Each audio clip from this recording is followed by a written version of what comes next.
حراي لما أنت بزعبة سم يسوع كريستوس زبلينا كنمها من على بعد سم لنا خنصوع كلنا نزي متصوع سم هيكوننا نتصوع زلنا نتي بدحرة السم زلو يتقدم علينا أبنت يسوع كريستوس تدعيله يسوع كريستوس اتسم هيكونن تايدا بدحرة السم نتسم وكيل ورلوجن اتسب زبحال يسوع الله مالتي بدحري سلازي سم كنبلن كلنا behind حدا person الله ويكا behind حدا نجار الله مالتي نعوينا نزاربولو زلنا نعو زوطانا له سم يومبر بقندو وتنجر ويكا اتسب بدحريت الله مالتي سلازي زغنا ندحر اتصويعي اتشم طرح يكون ندلو ابتر سنا مالتنا ابنت كابز معك ديف انت دايلسي قليقاتكم ديف سلتفلطو ابرصهم ناي ديف سئل مصيكم الله مالتي ديف من الوقت سبعي معرف كون قل ويكا ديف انت تخلق كون قل كابلتي حدي جن ابرصخا حدا شم مصوعكا بدحرت شم زلو يمصي دلو برت شم بينو ايكون داويت يلو تصحيفو دمصكا تايدا بدحرت شم زلو تسب يو زمص مالتي ناي داويت كل ነገር حجي ابرصخا يمصكا مالتي زغونه سمتن العلنا نابنت إسياس أفورك أنت دايله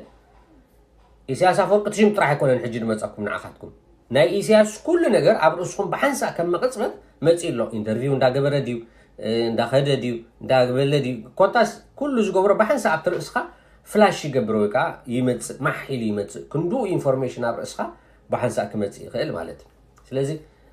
ኢየሱስ ክርስቶስ ክንብልን ከለና ድማ ልክዕከሙ ማለቲ እቲ ኢየሱስ ዝገበሮን ዝሰርሑን ኣብርእስኻ ፍላሽ ባክ ክገብርን ከሎ ማለቲ ኢየሱስ ክትብል ከለኻ ብዛዕባቲ ኢየሱስ ዝገበሮን ዝሰርሑን ዝኾኖን ኢና ጌርናዮ ዘለና እምበር እታ ሽም ጥራሕ በይና ማለት ኣይኮነን behind the person ማለቲ እቲ ሰብ ኮይኑ ዝመፀ ኢየሱስ ኢልና ፀዊዕና ዘለና ንዑ ኢና ኢንዲኬት ንገብር ዘለና ወይ ከዓ ንፅውዕ ዘለና ማለቲ መጽሐፍ ቅዱስ ከምቱ ዝሓለፈ ዝተማሃርናዮ እንተ ዳ ጽቡቅ ጌርና ዳህሲስናዮ ብዛዕባ ጎይታ ኢየሱስ ክርስቶስ ይዛረብ ኢልና ነርና ተዝሓለፈ ትምህርትና ህይወት ትረኽቡ መሲልኩም ሲልዎም ነዘን ጽሑፋት ትገናጽልዎን ወይ ከዓ ተጽንዕዎን ኣለኹም ግን ንሳተን ውን ብዛዕባየን ዝዛረባ ወይ ከዓ ብዛዕባየን ዝምህራ ኢልና ነይሩ ጎይታ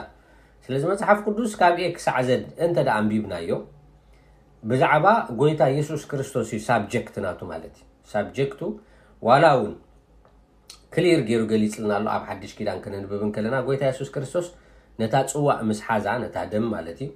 እዚ ምእንታኻትኩም ዝፈስስ ዘሎ ናይ ሓድሽ ኪዳን ደም እዩ ኢልዎም ስለዚ ሓድሽ ኪዳን ክቐውም እንከሎ ብደም ኢየሱስ ክርስቶስ ይቆይሙ ማለት እዩ ብኻልእ ብወላ ሓደ ነገር ኣይቆመን ስለዚ ሓደ ግዜ ፎካስና ይጠፊ እዩ ብፍላይ ካብ ሃይማኖት ክንመጽእ ከለና ብዙሕ ነገራት ሒዝና ኢና ንመጽእ ናይ ዝተፈላለዩ ነገራት ኢንፎርሜሽን ኣብ ርእስና መጽእ ካብ ስድራና ንቕበለሉ ካብ ከባቢና ንቕበለሉ ካብ ሕብረተሰብና ካብ ቤት ትምህርቲ ኮታስ ካብ ብዙሕ ኢንፎርሜሽን ዝተኣከበ ኣብ ርእስና ሓደ ነገር ይቕመጥ እሞ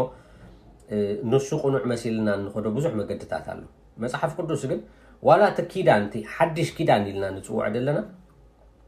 ስቕኢሉ ዝመጽእ ኣይኮነን ብደም ኢየሱስ ክርስቶስ ዝቆመ ኪዳን እዩ ማለት እዩ بدحريت نايت كيدان نايت كوفننت إلنا نتوعدلنا وكا نايت أغريمنت أتا أغريمنت سي بسيجنيتشر بكا بتصحفت بسممع راح يكونن بدم يسوع كريستوس يتسممع تفتسي مزلو مالتي سلازي حدش كيدان إلنا ولا كنحاسب نكلنا وكا كنزارب نكلنا بزعبا قويتا يسوع كريستوس مخانو كنزنقعو يبلنان مالتي اوكي سلازي مصحف قدوس تي باكيجو بزعبا قويتا يسوع كريستوس كل ነገር ድማ ኣብ ስሙ ኢየሱስ ክርስቶስ ይዝጠቅለል ማለት ዝኾነ ነገር ተዳምጪኻ ኣብ ትሕቲ ስሙ ክትቅለል ኣለዎ ቀሲልና እንዳራኣና ይኽን ከይዲና መጀመርታ ምድሓን ኢልና ንጽውዖ ሳልቬሽን ኢልና ንጽውዖ ብክርስቶስ ጥራሕ እዩ ካልእ ምድሓን ብወላ ሓደ የለን መጽሓፍ ቅዱስና ምድሓን ብጀካ ብኢየሱስ ክርስቶስ ካልእ የለን ኢልና ኣብ ግብረ ሐዋርያት እንተ ደኣ ኸይድና ግብረ ሐዋርያት እንተ ደኣ ኸይድና ምዕራፍ 4 ከምዚ ይብለና ፍቅድ 12 ብኡኡ ክንድሕን ዝግባእ ካልእ ስም ብኡኡ ክንድሕን ዝግባእ ካልእ ስም ኣብ ትሕቲ ሰማይ ንሰብ ኣይተዋህበን እሞ ምድሓን ብኻልእ ብሓደ ኮቶ የልቦን ኢሉ የለን ልዕሊ ኢልና እንተ ደኣ አንቢብና ካብ 10 እንተ ደኣ ጀሚርና ከምዚ ይብል بسم اتنسخاتكم يلوم بطرس يزارب زلو نتهزبي يزارب الله بسم اتنسخاتكم زسقلكم امو املاح كاموتات زتنسو يسوع كريستوس نازريتاوي بو زي اقدميهم طعيو دو الو غمزلو اب كلاتكم اب كل حزب اسرائيل يفلط اتنسخاتكم ندقتي زنعكم امو رئيس معزن زخونه امني نسيو بو كندحن زغبا قال اسم اب تحت السماء نسب ايتوهبن امو مدحان بخالق بحد خالق كوتو يلبوني انتاي زبلنا دلو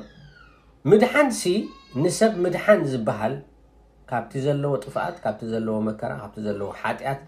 كدحن سي قال اسم اب تحت السماء ايتوهبن قال اسم ولا حد يلا زغون عينت شم كتصوع تخليخا زغون عينت شم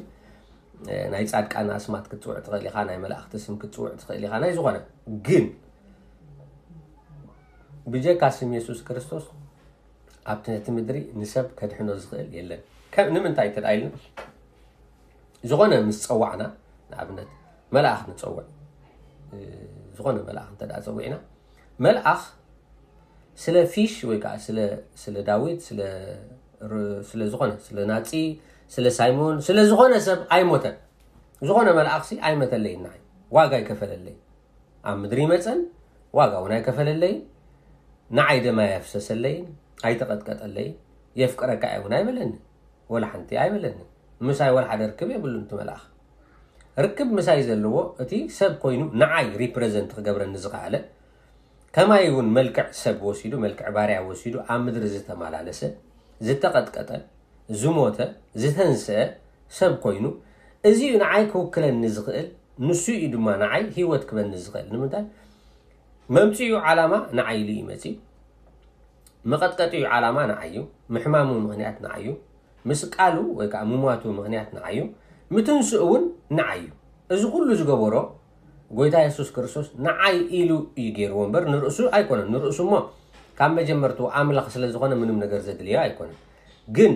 ከሳዕ ክንድዝ نعاي ስለዘፍቀረኒ نعاي ክብል ነትዋጋ ከኸፍል ኢሉ ፍቃደኛ ኮይኑ አምድር መጽዩ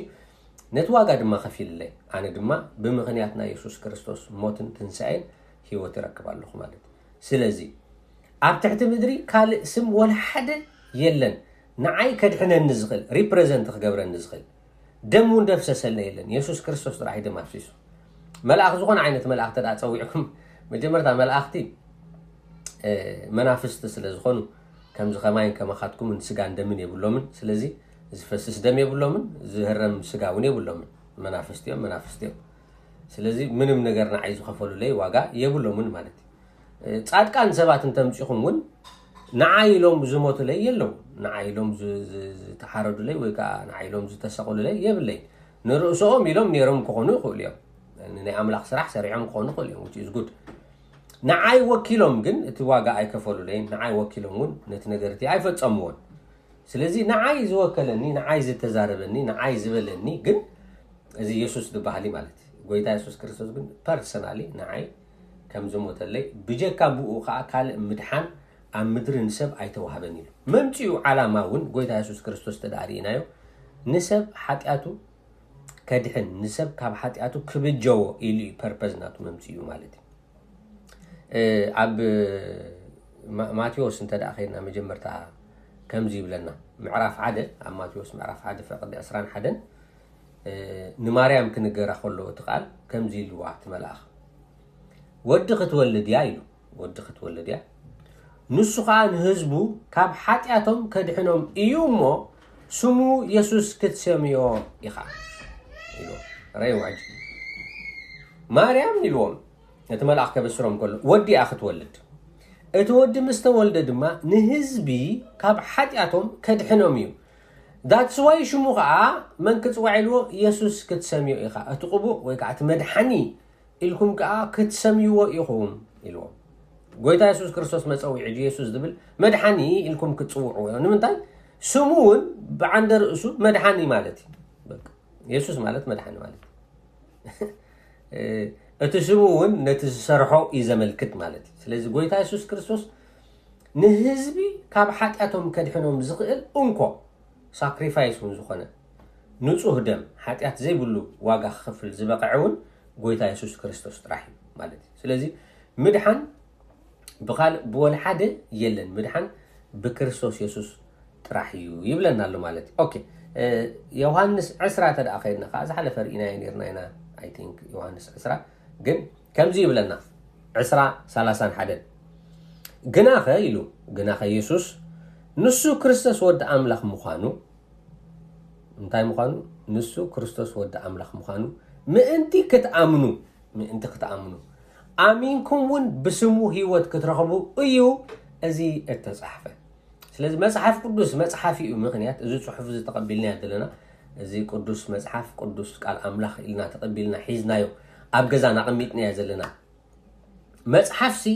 መጽሐፊ እዩ ምክንያት ፐርፐዝ ናይቲ መጽሐፍ ክጽሐፍ እንከሎስ ንምንታይ እዩ እንተዳይሉ ንስኻትኩም ኢየሱስ ክርስቶስ ንስ ወድ አምላኽ ምዃኑ ከተኣምኑሞ ኣሚንኩም ድማ ናይ ዘለዓለም ህይወት ክትረኽቡ ነዚ ምክንያት እዚ እዩ መጽሐፍ እዚ ተጻሒፉ ደሎ ይብላል ማለት نعقدكم نسنحنا هيوت من انت نركب كم يجرنا هنا هيوت نركب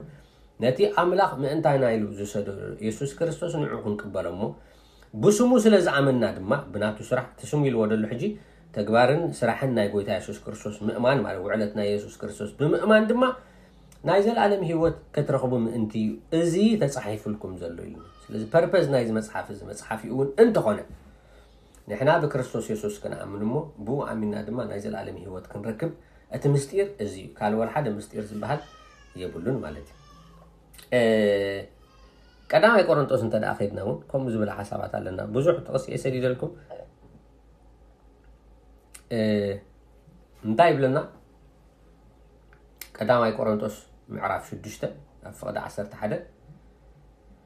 قاليهم كا يبلنا قاليهم كا كماتاتهم نيركم يغم كمتم قطع املاخ زغبهم كمتم موت زغبهم مالتي غناخه يلو غناخه بسم غويتانا يسوع كريستوسن بمنفس املاخن تحاصيبكمن تقديسكمن صديقكمن يخم بمن يزغلو زركب زلو تحاصيبكم بلنا بمنتاي تحاصيبان تدايله بدم يسوع كريستوس كم منتاي كاب حاتياتي صديق كاي خايبلن كميله صديقه صدق املاخ بكريستوس يسوع سلازتقبلكم حاتيات كوينو نعاي غويتا يسوع كريستوس كاب حاتياتي سلازتبجوني صدقناتو انا عاي هيبني مالتي تقدسكم يخم يلو سانكتيفايد وكا تفليكم يخم نمنتاي تفلي تدايله كريستوس سلازفليني سلازوصاني خابي كاب صلمات نابرهان سلازوصاني انا تفلي لخ مالتي سلازي بين يز ነገር እዚ ኮይኑ ተዳይልና ግን باسم غويتانا يسوع كريستوس يزبل سلازي مصحف قدس ሙሉ ከተንብቦ ከለኹም ኢን ጀነራል ኩሉ ከነንብቦ ከለና መቼም ቀሲልኩም ከተንብቦ ይኹም አይበጻሕኩም እንትኾኑ ንኹሉ ግና እቲ ሳብጀክት እቲ ሰንተር ፖይንት ክራይስት ኮይኑ ይኹም ትርኽቦ ካል ወላ ሓደ ኣብ መጽሐፍ ቅዱስ ዝገነነ የለን ማለሲ ትዝበዝሕ ስራሕ ዝሰርሕዎ ሃዋርያት እዮም ሃዋርያት ብዙሕ ስራሕ ሰሪሖም ንርእሶም ከማን ንሳቶም አይዕበይዋን እንታይም ዝገብሩ ነይሮም ንሰባት ዋላ ከምህርዎም ከለው ከበስርዎም ከለው ብዛዕባ ጎይታ ኢየሱስ ክርስቶስ እዮም ዝምህርዎም ነይሮም ነቶም ህዝቢሲ አንቱም ህዝቢ ኢየሱስ ክርስቶስ ስለ ኃጢአትኩም ሞይቱ ይሞ ንዑ እንዶ ንጎይታ ተቀበልዎ ኢሎም ወንጌል እዮም ዝሰብኩ ነይሮም እምበር ጴጥሮስ መጺ ብዛዕባ ጴጥሮስ አይኮነን ዝሰብክ ነይሩ ጴጥሮስ መጺ ኢሉ አነ ጴጥሮስ በሃል ከምዚ ለምስ ጎይታ ኢየሱስ ክርስቶስ ዝኸድኩ 3 ዓመት ሕጂ ኻና መጺኩም ኣለኹ ኢሉ ብዛዕባ ርእሱ ይኮነን ሪፕሬዘንት ዝገብር ነይሩ ጳውሎስ ወንተ ቆነቶም ዓበይተኒ አምላኽ አገልገልት መጽሐፍ ቅዱስና ንረኽቦም ብዛዕባ ገዛ ርእሶም ወላ ሓንቲ ነገር አይተዛረቡ የለን ዲቴይልስ ወረግ የለን ወላ ሓንቲ የለን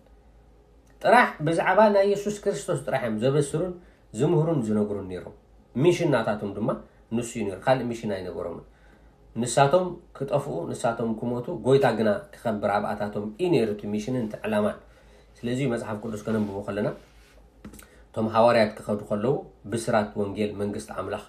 የበስሩ ነበሩ ወይ ካይ ነግሩ ነበሩ ዝብለና ማለት ስለዚህ ኩሉ አብቲ ኢየሱስ ክርስቶስ ዝባሃል ይተጠቅሊሉ ዘሎ ማለት ከምኡን ዮሐንስ እንተዳኺድና ዮሐንስ ምዕራፍ 5 ከምዚ ዝብል ክንረክብ ኢና ኦኬ ጆን 5 አይጻፍ ቆና ዘሎ መስለኝ ዮሐንስ 5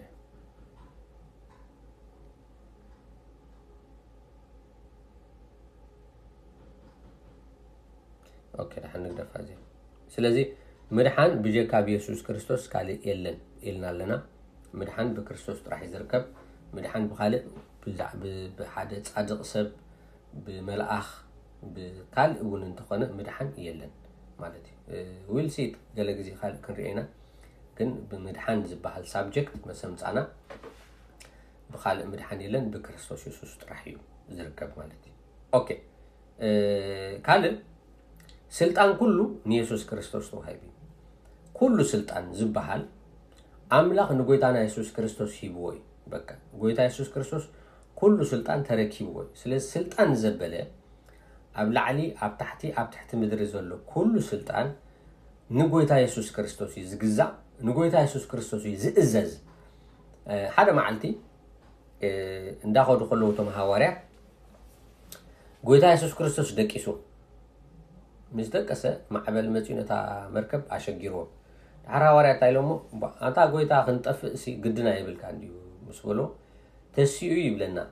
نت معبل جنحو يبل معبل كا تصتيل دحر توم حوارات قريمو وا إذا سبسي معبلات كي تعرف دززوس أنت وايو يلو معبل سي نيتشرينو هاو كام نيتشر يززا كام هو أري مني مالسن خاص مني خا نيتشر كتزوي كان تفترو خطلوت أون كتكيرون كتأززون تقلسي unless قال أطوريت انت العزي بالكا نمدرن نبحرن كتواوي كتقمتل ويكا أختأززي بيناي سلطانيو انت العتب هايلو قويتا يسوس كريستوس قني هاز أطوريتي سلطان سلزن برو بات سلطان دما نتمع عبل تسد أبلو يبلنا مالتي سلطان كل عينة سلطان مالتي أبلا علي أبتحتي مدرسة له كل سلطان نقويتا يسوس كريستوس توهيبوي نمتاي توهيبو تدعيلناها قويتا يسوس كريستوس لزي سعره سعري حدا معلت مسلاخ مسل كله قويتاس كمزيلو نغان انتسي لومو ببوئل زبولي خاتو تصوم زلخا مالسي اغان انت توصوم زلخاس بحلقه اغان انت غيركا اخا نغان انت توصوم زلخا امبر كاب املاخ تلعا كاب املاخ يكون كان توصوم زلخا ايلومو شعو قويتا انتايلوم وا نحد حدا زتفالاليت منغستسي كم يجرا خد قوم تخيل أنا جني لوام نجان أنت دو تصوم يلو بس عب عاملا خيدو تصوم يلو تعال أين أيو يلو شعو مثل كله أين أيو نبيت حيال نحد جزاء كسر قدليسي نتي أبت جزاء حيال زبهال كي أسرس كم يجريو بيتو زبز يلو هذا سراقسي أو هذا جزاء خاطو تدأخوين مجمرتها نتيو نقيح دلو خاسر له قالخ قبر له شعو نتجزاء كبر ورودي سرقوا خيد مالتي ስለዚህ ጎይታ ኻኹም ይልዎ ሓያል ሲ ሰይጣን ንሰይጣን ከ ኣሰርካ ከመይ ጌርካ ነጋንንት ከተውጾም ትኽእል እንተ ደኣ ንሰይጣን ዘይሲዕርካዮ ወይ ከዓ ንሰይጣን እንተ ደኣ ዘይኣሲርካዮ ነጋንንት ከተውጾም ኣይትኽእልን ኢኻ ይብሎም ኣሎ ማለት ስለዚ ነጋንንት እውን ስልጣን ኣብ ልዕሊ ኣጋንንት እውን ስልጣን ዘለዎ ጎይታ ኢየሱስ ክርስቶስ እዩ ማለት እዩ ዊልሲት ሌተር ኦኬ ኤፌሶን እንተ ደኣ አንቢብና ኤፌሶን ምዕራፍ 1 ፍቅዲ 8 ከምዚ ይብለና ኤፌሶን ምዕራፍ 1 ፍቅዲ 8 እንተ ደኣ አንቢብና ብዛዕባ ስልጣን ክዛረብ እንከሎ كم زيبلنا كمتي بقوقو زمدبو سمرتو نتي مستير فقعدو النافلة أنا نتناي ملعات زمنات مقابينتو أب سماي زلون أب مدر زلون أب كريستوس من انت خطقللسي بغلو طببن بغلو عمرون نزيس أقو أبانا أو حازويل سلازر أيوه أب سماي زلون أب مدر زلون أب كريستوس من انت خطقلل أب سماي زلون أب مدر دلو أمن يزتقلل أب كريستوس يزتقلل أب كلا يتقلل أب سماي زلون أب مدر زلون أب كريستوس من أنت تقلل سيدنا أب كريستوس يزتقلل ما تقللي ناي كله أب سماي يخون أب تحتي يخون أب تحت مدري ولا هون أنت خونه أبتي كريستوس زبحل يزتقلل مات وانا أما حدارنا كله سلطان زلوا قويتا يسوع كريستوس مالتي أوكي أنت جناون أو تقيس لنا العصر تشعات إسران حدا أبي إفيسون معرف هذا مالتي أملاك يلو نكريستوس كاموتاتا تنسيو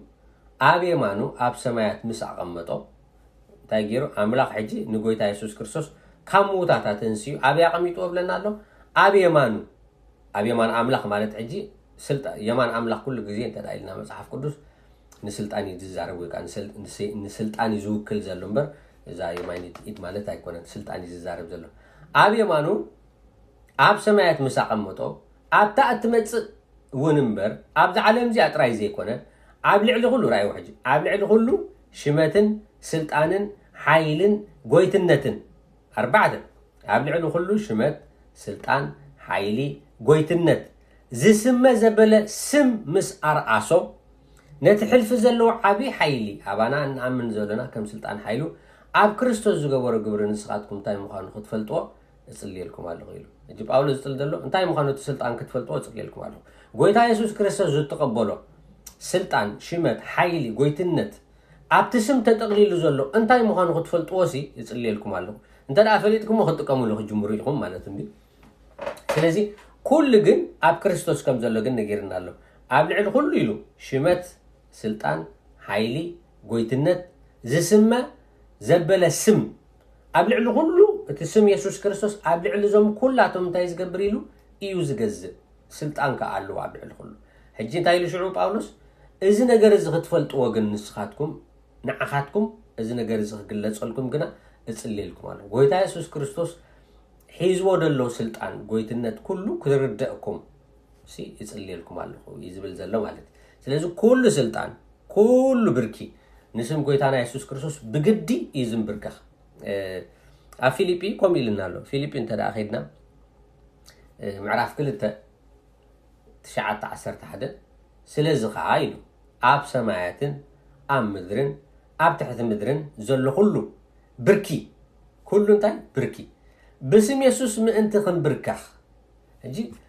ኣብ ሰማይ ዘሎ ሕጂ ኣብ ሰማይ ዘሎ ምን ኣብ ሰማይ ስመን ኣሎ እንተደኣ ኢልና መን እዩ ዘሎ ብሰማይ ሕጂ ኢየሱስ ተደኣ ኢልና ኣብ ሰማይ ዘሎ ኣቦ ኣሎ እግዚአብሔር ኣቦ ኣሎ ግን እግዚአብሔር ኣቦ ኣምላኽ ስለ ዝኾነ ይስገደሉ እምበር ኣይሰግድን ስለዚ ኣብ ሰማያት ካልኦት ኣለዉ ካልኦት ፍጥረታት ኣለዉ መላእኽቲ እውን ኣለዉ ምስኣታቶም ማለት እዞም መላእኽቲ እዚኣቶም ሲ ንመን እዮም ዝንብርክኹም ዝሰግዱ እንተደኣ ኢልና ንጎይታ ኢየሱስ ክርስቶስ እዮም ዝሰግዱን ዝንብርክኹም ኣጋንንት እንተደኣ ኢልና ኣብ ጠፈር ድዮም ዘለው ኣብ ህዋ ድዮም ዘለው ድሓን ንመን እዮም ዝሰግዱ እንተደኣ ኢልና ንጎይታ ኢየሱስ ክርስቶስ እዮም ዝሰግዱ ዝኾነ ዓይነት ክሬቸር ዘሎ ዝበሃል ንስም ጎይታና ኢየሱስ ክርስቶስ እዩ ዝሰግድ ኣብ ምድሪ ዘለኻ ሕጂ ገሊኡ ይሰግድ ኣሎ ገሊኡ ኣይሰግድን እዩ ዘሎ ብግዲ ግን ክሰግድ ይድሓራ ከይፈተወ በፍንጫ ማለት ሕጂ ድሓን ሕጂ ናይ ፍሪደም ግዜ ማለት ኣምላኽ ብፍቕሪ ብምሕረቱ ብጸግኡ ንሰብ ክመርጽ ዕድል ሂቦ ዝኸደሉ ዘሎ ግዜ ስለ ዘለና እግዚኣብሔር ሕጂ ኣይፈርድኒ ስቕኢሉ እዩ ዘሎ ድሓር ግን ፍርዲ ዘበለ ንወዱ ሃቦ ኢልና ኣሎ ፍርዲ ዘበለ ንጎይታ ኢየሱስ ክርስቶስ ሂቦ ጎይታ ኢየሱስ ክርስቶስ ድሓር ክፈርድ ኩሉ ብርኪ ሽዑ ግን ከይፈተወ ክሰግድ ንምንታይ ስልጣን ኩሉ ንጎይታ ኢየሱስ ክርስቶስ ስለ ዝተዋሃቦ ማለት ስለዚ እንታይ ይብልና ኣሎ ስለዚ ከዓ ኣብ ሰማያትን ኣብ ምድርን ኣብ ትሕቲ ምድርን ዘሎ ኩሉ ብርኪ ብስም ኢየሱስ ምእንቲ ክንብርከኽ ልሳን ዘበለውን ንኽብሪ እግዚኣብሔር ኣቦ ኢሉ ኢየሱስ ክርስቶስ ጎይታ ምዃኑ ክእመን እዩ ኣምላኽ ናብ ልዕሊ ኩሉ ልዕል ዘበሎ ካብ ኩሉ ስም ልዕል ዝበለ ስም እውን ሃቦ ስለዚ ስም ኢየሱስ ክርስቶስ ካብ ኩሉ እውን ልዕል ዝበለ ስም መላእኽቲ ፀውዕ ቅዱሳን ሰባት ፀውዕ ዝኾነ ዓይነት ዋላ እንተፀዊዕና ካብ ኩሉ ስም ልዕል ዝበለ ስም እዩ ኢልዎ ናይ ጎይታ ኢየሱስ ክርስቶስ ስም ልዕሊ ኩሉ ኣስማት እዩ ልዕሊ ዝኾነ ዓይነት ሕማም ዝኾነ ዓይነት ኣስማት ማለት ዋላ እውን ሕማም ከይተረፈ ዝኾነ ዓይነት ሕማም ማለት ነዚ ስም እዚ ክግዝኦ ብግዲ ዝኾነ ዓይነት ሕማም ማለት ነዚ ስም እዚ ይግዝኦ እዩ ንምንታይ ስም ዘለዎ ዝኾነ ስም ጥራሕ ይሃልዎ መፀውዒ ስም ጥራሕ ይሃልዎ መፀውዒ ስም እንተደኣ ሃልይዎ ነዚ ስም እዚ ክእዘዞ ብግዲ ይገርም እንዲ ሓደ ግዜ ግን ሓደ መዓልቲ ጎይታ ኢየሱስ ክርስቶስ እንዳኸደ ከሎ ናብ ሓንቲ በለሲ ቀሪቡ ይብለና ሕጂ ጠሚ ስለ ዝነበረ ናብታ ገረብ ቅርብ ኢሉ ርእዋ ፍረ ጽቡቕቲ ነይራ ግን ተቐረበስ ፍረ ዘይብላ ኮይና ፀኒሓ ክበልዕ ከዓ ደልዩ ነይሩ ድሓር እንታይ ኢሉ ረጊምዋ ካባኸ ንሓዋሩ ፍረ ኣይውፃእ ኢሉ ረጊምዋ ድሓር ከይዶም ንፅባሒታ ክምለሱ ከለዉ እታ በለስ ካብ ሱራ ነቒፃ ፀኒሓ እንጂ ጴጥሮስ ዘኪርዎ ጎይታ ትማለሲ እታ ድረገምካያ በለስ እኖ ካብ ሱራስ ነቒፃ ኣላ ኢሉ ሕጂ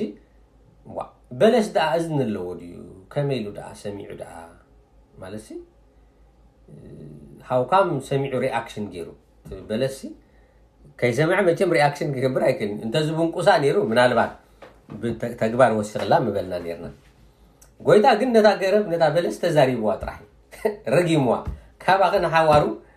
زربا يوتي كاب قالو كاب افو زربا يوتي اتزربا جن كيدو ابت زربا هيوت አለው ابت زربا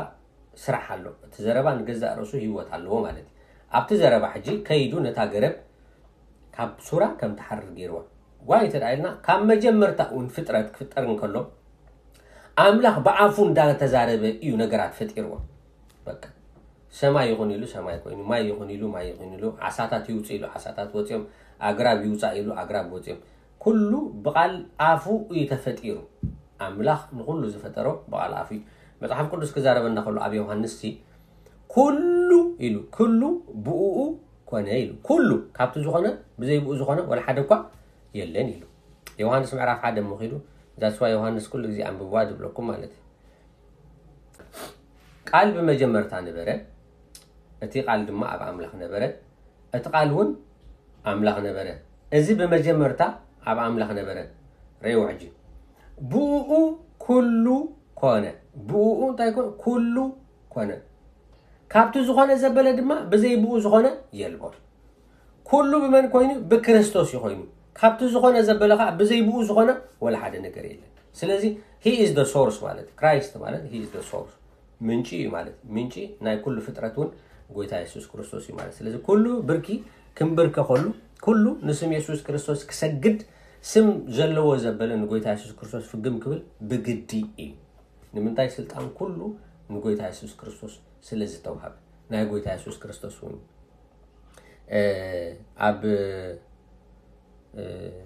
ማቴዎስ 28 ከምዚ ይብለና ኣብዚ ጽሐፍ ቋንደሎ ካይቲንክ ግን ኣብ መጨረሻ ምዕራፍ እንታይ ኢሉ ጎይታ ኩሉ ስልጣን ንዓይ ተዋሂቡኒ ኢሉ ኩሉ ስልጣን ንዓይ ተዋሂቡኒ ስለዚህ ኪዱ ንኩሉ ዓለም ካ ወንጌል ስበኹ ኢሉ ኩሉ ስልጣን ንመን ተዋሂቡ ንዓይ ተዋሂቡ ስለዚህ ስልጣን ዘበለ ኩሉ ኣብ ላዕሊ ኣብ ታሕቲ ምድሪ ዘሎ ንመን ተዋሂቡ ተዳይልና ንጎይታ ኢየሱስ ክርስቶስ ተዋሂቡ ዘሎ ማለት እዩ ስለዚህና ኢየሱስ እንብል በብዛሕቱ ጊዜ ብፍላይካ እዞም መንፈሳውያን ንባህል ወይካ ጴንጤልኩም ትጽውዕዎም ግን ካ ክርስቲያናት ብዙሕ ሳዕ ኢየሱስ ዝጽዋዕ ንምንታይ ኢየሱስ ዝጽዋዕ ተዳይልና ብጀክኡ ካልእ ክጽዋዕ ዝኽእል በዓል ስልጣን ስለዚህ የለ ጎይታ ክሊርሊ ብግሉጽ መገዲ ጸውዑ ኢሉ ጸውዑኒ ኣነ ክመጸኩም ይኸርከበልኩም ንዓይ ግን ጸውዑኒ ኢሉ ካልእ ክንጽውዕ መጽሓፍ ቅዱስ ኣይነገረና ኣይበለናን ድማ እንተ ዝብለና ነይሩ which is good ጽቡቕ ምተጠቀምናሉ ነርና እንድሕር ደይልካ ግን ካብ ዘይተጻሕፈ ክትጥቀም ዝተጻሕፈ ክትጥቀም ይበልጸካ ንምንታይ ዘይተጻሕፈ ከጋጌካ ይኽእል ከደናገረካ ይኽእል ከየስልጠልካ ድማ ይኽእል መጽሐፍ ቅዱስ ግን ዝተፈተነ ሓቂ ኮይኑ ዝተረኸበ ትክክለኛ ጽሑፍ ናይ ኣምላኽ ቃል ናይ ኣምላኽ መንፈስ ቅዱስ ዝነፈሰ ጽሑፍ ስለ ዝኾነ ንህይወትን ንፍርሃት ዝኸውን ኩሉ ኣብኡ ተጠቕሊሉሎ ኣብቲ ቃል ማለት እዩ ስለዚ ኢየሱስ ኢልካ እንተጸዋዕካ ኣብ ብሉይ ኪዳን ቅድም ስም እግዚአብሔር አምላኽካ ብኾንቱ ኣይተልዕሊ ዝብል ነይሩ ስለዚ ክሳብ ሕጂ ማለት እዩ እስራኤላውያን ተዳሪቑሞ ንእግዚአብሔር ከም ድላይካ ጌርካ ኣይተልዕሎን ኢኻ ኣምላኸይ ገለመለ ኣይበሃልን ጌጋ እዩ ስም እግዚአብሔር አምላኽካ ስቂልካ ኣይጽዋዕን ኦን ፐርፐስ ብዕላማ ተጠንቂቕካ እዩ ዝጽዋዕ ፍርሃት ስለ ዘለዎ ማለት እዩ ሓድሽ ኪዳን ምስ መጻና ግና ብምኽንያት ናይ ጎይታ ኢየሱስ ክርስቶስ ስራሕ ንሕና ምስ ኣምላኽ ሓደ ሪሌሽንሺፕ መስሪትና ማለት እዩ እቲ ሪሌሽን ዝተመስረተ ድማ እግዚአብሔር ንዓና ኣቦና ክኸውን ንሕና ድማ ደቁ ክንከውን ሕጂ እንታይ ኮይኑ ማለት እዩ ናይ ቤተሰብ ወይ ከዓ ናይ ፋሚሊ ጉዳይ ተመስሪቱ ብምኽንያት መንጎንኝነት ናይ ጎይታ ኢየሱስ ክርስቶስ ማለት እዩ ስለዚ ንሕና ውሉድ ኣምላኽ ኮይና ማለት እዩ ዮሐንስ ከማ ኢልና ኣሎ እንታይ ኢልና ነቶም ዝተቀበልዎ ዘበሉ ኩሎም ብስሙ ዝኣመኑ ግና ውሉድ ኣምላኽ ክኾኑ መሰል ሃቦም ኢሉ ስለዚ በክርስቶስ ንዝኣመነ ሰብ ንኣምላኽ ወዱ ናይ ምዃን መሰል ተዋሂብዎ ማለት ስለዚ ንሕና ኣብ ሓደ ሪሌሽን ወይ ኣብ ሓደ ዝምድና መፂና ማለት ሕጂ ኣምላኽን ሰብን ኣይኮንናን ንዛረብ ዘለና ኣቦን ውሉድን ኢና ንዛረብ ዘለና ማለት ኣብ ሓድሽ ኪዳን ብምኽንያት ናይ ጎይታ ኢየሱስ ክርስቶስ ስራሕ ብምኽንያት ናይ ኢየሱስ ክርስቶስ ዕዮ ናይ መስቀል ንሕናን ኣምላኽን ኣብ ዝምድና መፂና ካብ ኣምላኽ ስለ ዝተወለድና ሓድሽ ነገር ስለ ዝኾነ ንሕናን ኣምላኽ እንታይ ኢልና ንፅውዖ ሕጂ ኣቦና ኢልና ንፅውዖ ማለት እዩ እግዚኣብሔር ከዓ ውሉደይ ኢሉ ይፅውዓና ማለት እዩ ስለዚ ከምቲ ኣብ መንጎ ኣቦን ወድን ወይ ከዓ ኣደ ዘሎ ዝምድና እሞ ነቦኻ ደጋጊምካ ክፅውዖ ባህታ ዝፈጥረልካ ደስ ዝብለካ እቲ ኣቦ እውን ኣቦ ተባሂሉ ክፅዋዕ ደስ ዝብሎ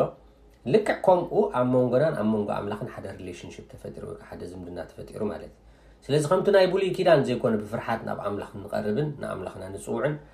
ንሕና ሕጂ ኣብ ቅድሚ ኣምላኽና ሞጎስ ስለ ዝረኸብና ንኣምላኽና ኣቦና ዳዲ ኢልና ክንፅውዖ ዝኸኣልና ብቕዓት ዝተቐበልና ሰብ ኮይንና ኣለና ማለት እዩ ስለዚ ስልጣን ኩሉ እዚ ስልጣን ኢልና ንፅውዖ ዘለና ኩሉ ንጎይታ ኢየሱስ ክርስቶስ ተዋሂቡ እዩ ንጎይታ ኢየሱስ ክርስቶስ ክንፅውዖ ድማ መሰል ተዋሂብና ማለት እዩ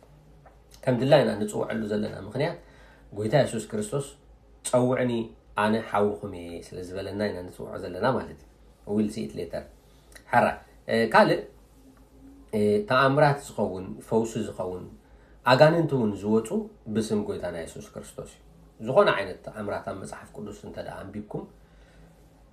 ኩሉ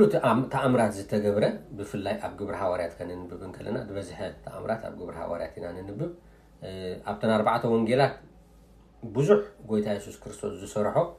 ተኣምራት ኣሎ ኣብተን 4 ወንጌላት ጎይታ ብሂወት ክንከሎ ዝሰርሖ ማለት እዩ ኣዝዩ ብዙሕ ተኣምራታት ኣሎ ዓይኒ ዝተኸፍቱ ብዙሓት እዮም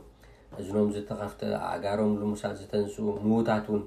ዝተንስኡ ኣዝዩ ብዙሕ ተኣምራት ከም ዝተገብረ ኣብተን 4 ወንጌላት ጎይታ ብሂወት ከሎ ኣብ ምድሪ እንዳተመላለሰ ኣለና ጎይታ ምስ ከደ እቲ ስልጣን ዴሊጌት ገይርዎ ናብ መን ናብቶም ብስሙ ዝኣመኑ ማለት እዩ መጽሓፍ ቅዱስ ከም ኢልና ኣሎ ነቶም ዝኣመኑ እዚ ተኣምራት እዚ ክስዕቦም ኢሉ ማሪቆስ ተዳኺና ኣብ ማሪቆስ ምዕራፍ 16 ፍቅዲ 17 ክዛረበና ከሎ ከምዚ ኢሉ ነቶም ዝኣመኑ መን ይመጂ ቶም ብክርስቶስ ኢየሱስ ዝኣመኑ ማለት እዩ ነቶም ዝኣመኑ እዚ ተኣምራት እዚ ክስዕቦም እዩ ብስመይ ኢሉ ብስመይ ኣጋንንቲ ከውፅኡ ብሓድሽ ልሳን ከዓ ክዛረቡ እዮም ኢሉ ኣብቲ ሓደ ኣጋንንቲ ከውፅኦም ኣእዳዎም ኣብ ሕሙማት ከንብሩቶም ሕሙማት ድማ ክዓውዮም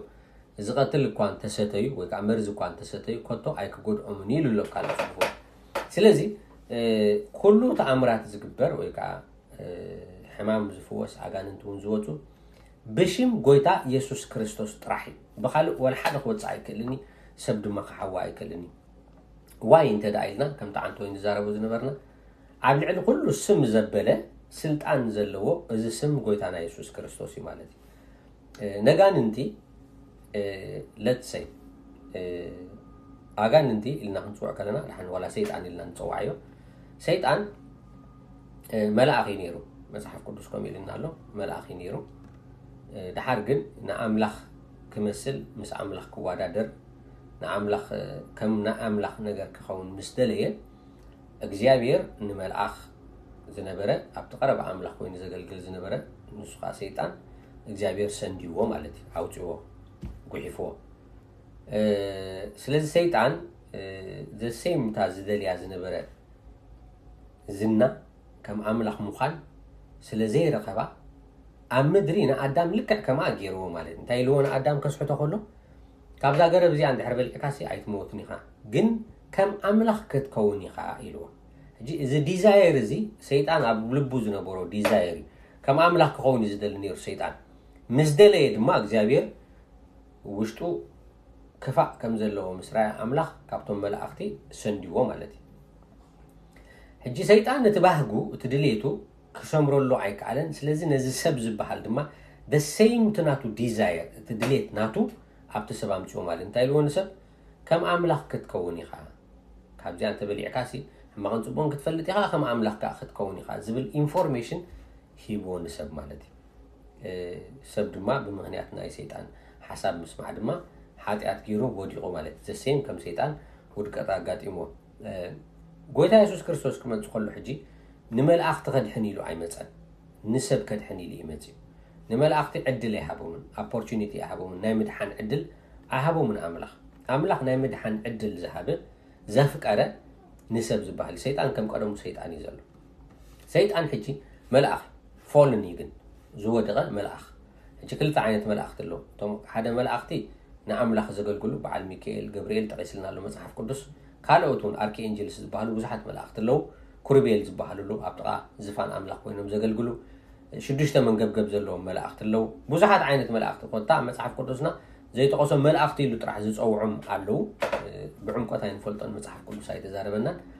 جن كم زلوا نجيرنا له سلزي يوم قدسات ملأختين يعمل حاجة قلت وينهم قلقلو بد حدا سايت كا ناي سيطان سعبتون كفاءات وك أزود ملأخت خا علو مالك سلزي ملأخ مش ملأخ مسم تخيم كل تياتهم ملأختيهم سلطانه من حيله من حد عينتي منم زفليهم نقريب لهم أملاخ نسيطان سلطانه حيلو أيقففون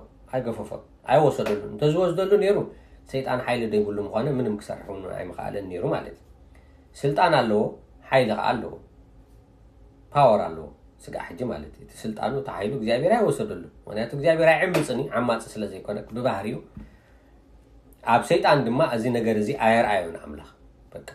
سلطان الله جن سندي وترحيب قديفو سلازي ملأخ نملأخ كسعره كوادا درو كله بب سلطانه يمزخلو أمدر غنر خلنا بزحتي هيراركي أي نورينينا عب سمايات جن هيرارك له سلطانات الله سلطان نسلطان يزجزو بسلطاني قا كله نجرز خيد مصحف قدس كزاربنا كله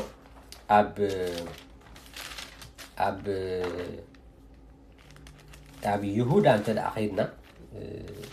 يهودا مصحف يهودا أنت أخيدنا حنت لين دلتا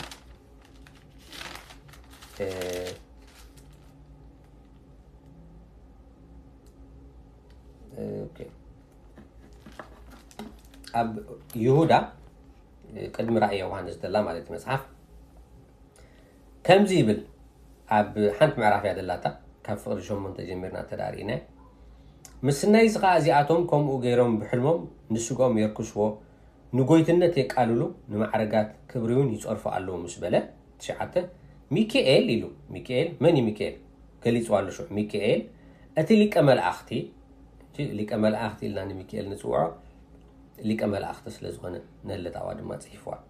ሚካኤል እቲ ሊቀ መላእኽቲ ግና ብዛዕባ ስጋ ሙሴ ምስ ዲያብሎስ እናተኻራኸረ ራይ ወጂ ሚካኤልን ሰይጣንን ብዛዕባ ስጋ ሙሴ ሙስሞተ ማለት ክርክር ኮይኑ ስጋ ሙሴ ይቀበርዶ ይትረፍዶ ንዝብልሲ ኣብ ክልቲኦም ክትዕ ኮይኑ ኣብ መንጎ ሚካኤል ሊቀ መላእኽትን ኣብ መንጎ ሰይጣንን ሕጂ ሚካኤል ብዘይ ዝኾነ ንሰይጣን ደፈንድ ገይሩ ክስዕረሉ ዝኽእል ሜካኒዝም የብሉን አንለስ ኣውቶሪቲ ተዋሂቡ ካብ ኣምላኽ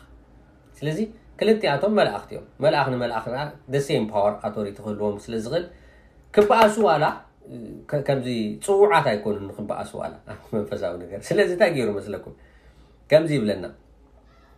ሚካኤል እቲ ሊቀ መላእኽቲ ግና ብዛዕባ ስጋ ሙሴ ምስ ዲያብሎስ እናተኻራኸረ ምስ ተማጎተ ክልቲኦም ተኻቲዖም ማለት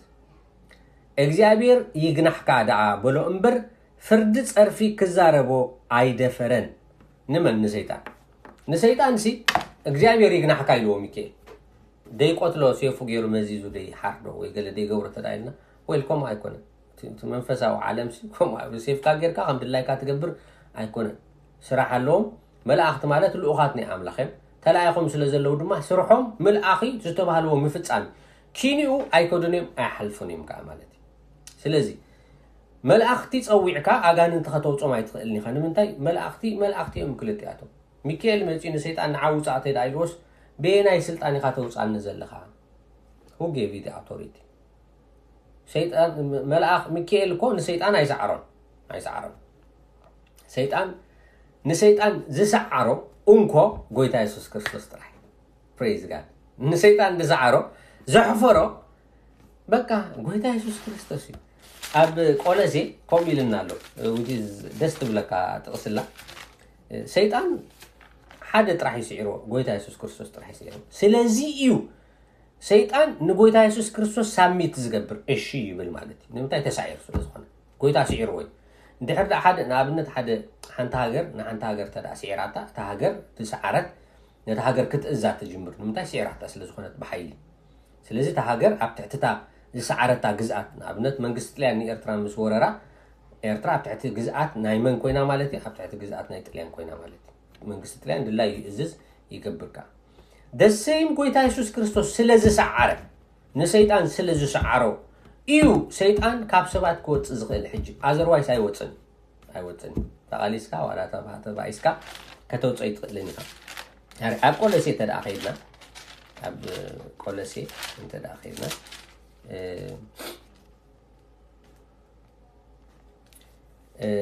ፍቅዲ ምዕራፍ 2 ፍቅዲ 14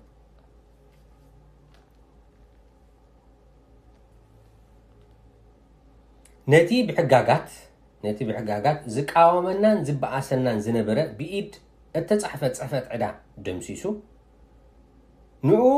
ብኢድ ተጻሕፈት ጽሕፈት ዕዳ ደምሲሱ ኸዓ ንዕኡ ኣብ መስቀል ሸንኪሩ ካብ ማእከል ኣርሓቆ ራእይ ወሽዑ 15 ነቶም ህልቅነታትን ስልጣናትን ኣጽዋሮም ገፊፉ ብኡ እናፈከረሎም ከዓ ብግልፂ ኣስተሕፈሮም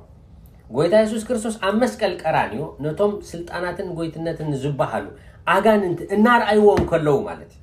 እናርኣይዎም ከለዉ ብግልፂ ኣስተሕፈሮም እዩ እሕፊርዎም በቃ እንታይ ገይሩ ኣጽዋሮም ገፊፉ ሲዒርዎም በቃ ተማሪኾም ማለት ኣጋንንት ደለዉ ስልጣናት ደለዉ ሰይጣውን ተኸይተረፈ ጎይታ ኢየሱስ ክርስቶስ ስለዝሰዓሮም እዩ ሕጂ ብስመይ ኣጋንንት ከተውፅኢኹም ክብል ከሎ ጎይታ under my authority ማለት በስልጣን ናተይ it's my authority that works እትድሰርሕ ሕጂ ስመይ እዩ ድሰርሕ ኣነ ፊሽ ንኣብነት ንሓደ ኣጋንንት ተረኣ ኸውፅእ ኮይነ ብሽን ፊሽ ተዳኢልዮ ኣይፈልጠኒ هو ኣሪኽ ብለን መን ኢኻ ማለት ካበይ ኢኻ መፂኻ መን ኢኻ ኸ ክብለኒ ይኽእል ንምንታይ ኣይፈልጠኒ ንዓይ ፊሽ ኣይፈልጠኒ ንሰይጣን ዝፈልጦ ንክርስቶስ እዩ ዝፈልጦ ንኢየሱስ ክርስቶስ ግን ግድን እዩ ሳሚት ዝገብር ዝግዛእ ከመይ ማለት ይመስለኩም ለትሰይ ኣብዚ ምዕብል ሃገራት ብዙሕ ኣይረአይኒ ግን ምናልባት ኣብ በዓል ኣፍሪካ ናይ ሴኪሪቲ ናይ ፀጥታ እንድሕር ክሕዙኻ መፂኦም ኣነ ክስተ ይበሃል እንተዳ ኢሎምኻ እሞ እንታይ ኢኻ ትብሎም ምስ መፁ ግን ንሕና ልኡኻት ካብ ቤት ፅሕፈት ፕረዚደንት ኢና بصراحة دليلنا كلنا تدعي مخا زربا يلا تخيل مالت نمنتاي بدحريت زتوهبهم سلطان قالو نسو دما بريزيدنت زبل تدا سميعك بقى تزل على وانا صوعا كالو سلازي you have to submit كيف تخ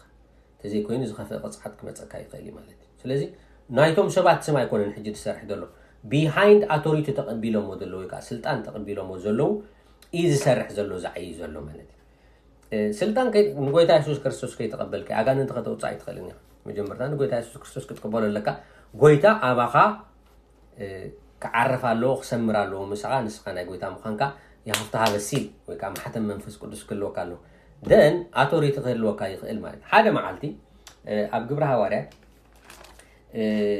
دك حدا قشي سبعي أجان تقول لي دحر أجاتامي توم أجان أنتي موت عبيمو كم جيب لنا أب جبرها ورا معرف 10 تشعات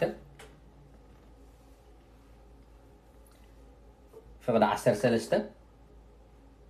كابتوم أسمات الناجبرو زوزرو أيهود كحيالو نتوم رخصات منافستي زحدروهم بتي باولو زوسبكو يسوس نمحلكم علينا إلهم سم قويتانا يسوس كسميلهم فتن هجي أسماتهم زوزور مالت ني عملا خيكون ناي كريستوس هيكون جن كمزي ناي تنقل عينت زلهم كا مسكوم تازت حاسر حجو سر حزن وريهم هجي تاجيرهم رخصات منافستي أبتم سبات مسمتو